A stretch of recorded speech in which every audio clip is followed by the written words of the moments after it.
Le soleil n'est pas dangereux pour la santé. Le soleil fait partie des éléments qui sont nécessaires à la vie des humains.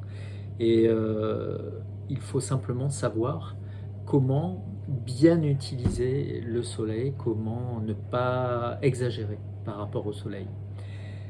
En effet, le soleil est un moyen pour l'être humain, qui est un animal diurne, de rythmer les journées, de régler les rythmes biologiques de l'humain.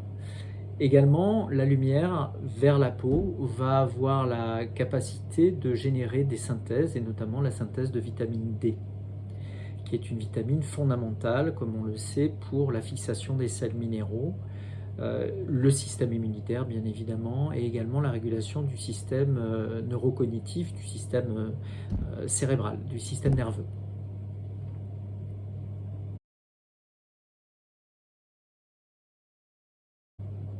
On ne doit pas se priver de soleil, mais on doit s'exposer au soleil dans des conditions qui sont bien particulières et prudentes. D'ailleurs, l'animal humain, comme tous les animaux, spontanément n'a pas une tendance naturelle à aller au soleil au moment où celui-ci est le plus fort, le plus chaud. Donc il faut éviter ces périodes de fort ensoleillement, de forte chaleur, en particulier en été. Et donc à peu près entre 11 heures et 15 heures, ce sont les périodes les plus dangereuses pour la peau, surtout dans les régions méridionales ou les régions qui sont à fort ensoleillement. Ces périodes risquent en effet d'abîmer la peau. Alors de deux manières, d'abord en accélérant le vieillissement de la peau. Le soleil est générateur de radicaux libres, c'est-à-dire de produits toxiques que le corps doit neutraliser et pour lequel il doit faire un effort de neutralisation en allant prélever des ressources vitaminiques, oligo-élémentaires. Donc ces radicaux libres sont toxiques pour l'organisme. Et puis aussi en ayant un effet agressif direct sur des peaux sensibles. Et notamment le soleil peut être à l'origine de l'apparition de certains petits cancers de la peau, basocellulaires et épithélioma, et également mélanome.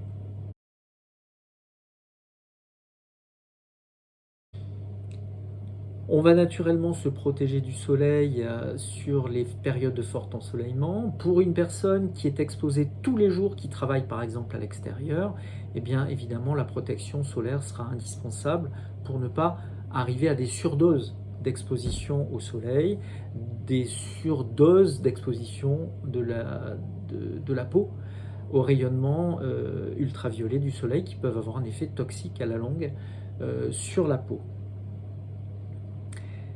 On conseillera en fonction du type de peau, en fonction de l'âge, en fonction des saisons, des périodes d'ensoleillement plus ou moins d'exposition, plus ou moins longues, des périodes courtes pour les gens à peau blanche avec une augmentation progressive de cette période d'exposition, mais toujours en dehors des moments de forte chaleur, des forts ensoleillements.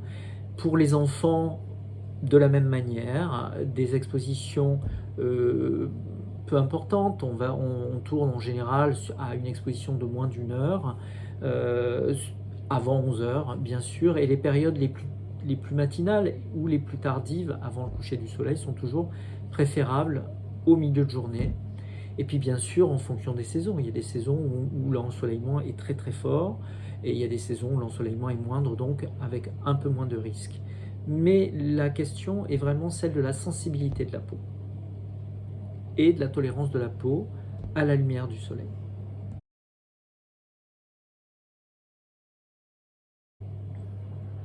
Le soleil et l'ensoleillement, la lumière, sont à l'origine de la synthèse au niveau de la peau d'une vitamine qui s'appelle la vitamine D, et qui est une vitamine fondamentale, majeure, pour la fixation des sels minéraux. Cette vitamine qui est un dérivé du cholestérol, donc le cholestérol n'est pas un mauvais produit, contrairement à ce qu'on a tendance à trop souvent dire. Le cholestérol, c'est une molécule indispensable à la synthèse de très nombreuses molécules actives fonctionnelles de l'organisme, et entre autres la vitamine D.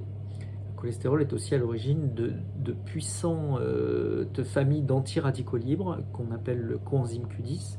Et sans le cholestérol, ces antiradicaux libres ne fonctionnent pas ou fonctionnent moins bien. Quand le soleil est moins, ou l'ensoleillement, l'exposition au soleil sont moins importants, à ce moment-là, la vitamine D, on pourra la trouver dans l'alimentation. Et c'est pour ça qu'on recommande en hiver la prise de vitamine D via des poissons gras, sardines, maquereaux, harengs, anchois, saumon, et le fameux foie de morue que nous connaissons tous bien évidemment.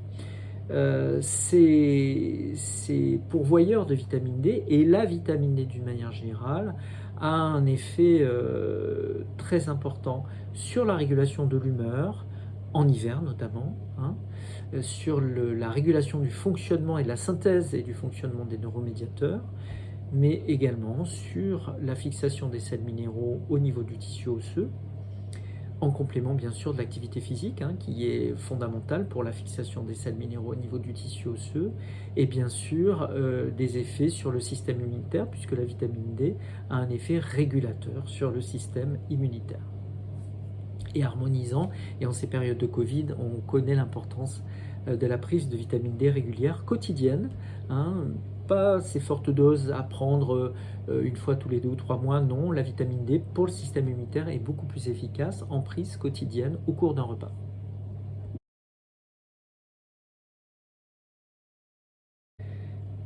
Le soleil va provoquer au niveau de l'organisme la fabrication de radicaux libres.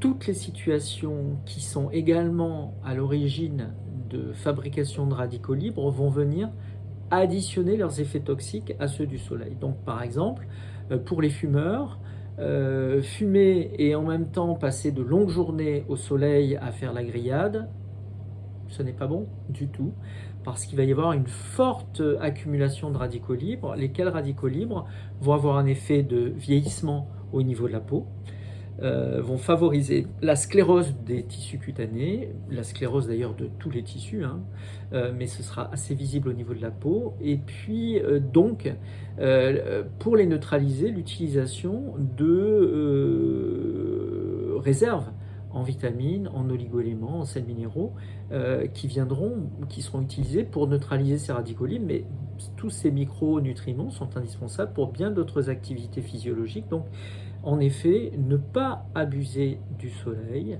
ne pas s'exposer trop longtemps et ne pas combiner avec des facteurs aggravants comme par exemple le tabac. Pour la consultation médicale, eh bien,